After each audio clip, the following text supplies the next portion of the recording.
ආයුබෝවන් හැමෝටම ඔන්න අද අපේ Python series එකේ දෙවෙනි වීඩියෝ. අද කියලා දෙන්නේ Python අපේ කම්පියුටර් එකට laptop එකට install කරගන්න කොහොමද කියලා. මේක පාට ලේසිකම. ඉතින් වීඩියෝ එක like එකක් දාලා subscribe කරලා share කරන්න. ප්‍රශ්න තියෙනවා නම් comment එකක් දාන්න.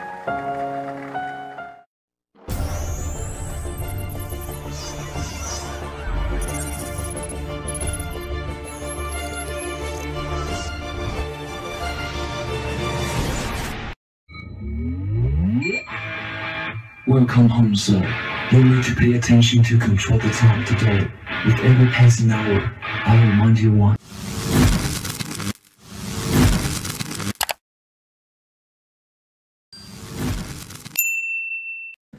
හරි මුලින්ම කියන්න මේක හරියන්නේ Windows 11 වලටයි 10 වලටයි. මුලින්ම අපි CMD එක open කරගන්න ඕන. ඔය තියෙන්නේ command prompt කියලා. ඊට පස්සේ ඔතන Python කියලා type කරලා enter කරන්න. දැන් ඉබේම ඔයාව Microsoft Store එකට ගිහිල්ලා මේ interface එකට යාවි. දැන් ඔතන තියෙන install button එක click කරන්න. එතකොට ඔයාගේ computer එකට Python install වෙනවා.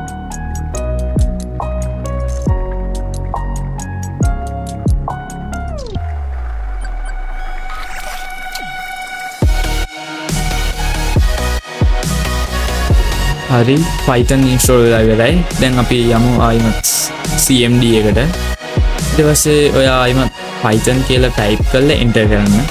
ඔයා install කරපු Python version එක මෙහෙම output එකක් එනවා නම් ඔයාගේ computer එකට Python හරියට install වෙලා තියෙනවා. එහෙම නැත්නම් ආයි try කරලා බලන්න. ඒක එකක් එහෙම වෙනවා comment එකක් විදියට දාන්න.